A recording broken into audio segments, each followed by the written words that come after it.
فطبعًا فكرة إن يحصل internship ويبدأوا يتدربوا ويدخلوا سوق العمل، لإن سوق العمل كبير أوي، أوي وواسع والcompetition عالية، أوكي. ومع إن الcompetition عالية في فرص كتير بتتفتح. طيب بالنسبة للجامعات اللي حضرتك بتشتغل فيها، هل هم عاملين partnerships مع مؤسسات تعليمية تانية أو إن هم عاملين partnerships مع شركات بتساعد الطلاب إن هم ياخدوا experience بتاعة الشغل قبل ما يتخرّجوا؟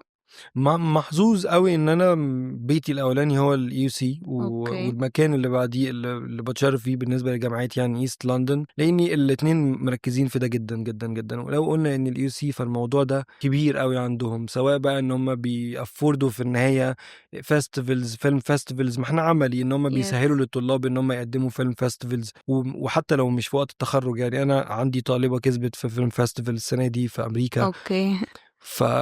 فمن دلوقتي بنبدأ نزقهم مشجّع. ونحفزهم إنهم يعملوا كده، زائد إن بيكون مطلوب منهم حاجات working hours فيعملوها في مجالهم، زائد أوكي. إن عشان الطالب يتخرج لازم يبقى عمل كورس internship. فطبعًا فكرة إن يحصل internship ويبدأوا يتدربوا ويدخلوا سوق العمل، لإن سوق العمل كبير أوي، أوي وواسع والcompetition عالية، أوكي. ومع إن الcompetition عالية في فرص كتير بتتفتح. السعودية مكان بيستقطب جدًا، جدًا المصريين وشايفين قد إيه هم أقويا في المجال ده. يعني زي ما كان زمان مثلًا كان المهندسين موجودين بقوة في أيوه السعودية، صح. حاليًا أنا ما أعرفش في الحتة دي إيه الوضع، ولكن في الإعلام لأ، بيجيبوا كتير أوي، أوي مصريين يعملوا الموضوع. الإمارات كمان جزء من الموضوع، لكن لو السعودية هي أكتر، سواء بييجوا يعملوا حاجات هنا فبيحتاجوا ناس من اللي هنا، سواء بياخدوا ناس عندهم هناك ويبدأوا يشتغلوا معاهم ويinvestوا فيهم.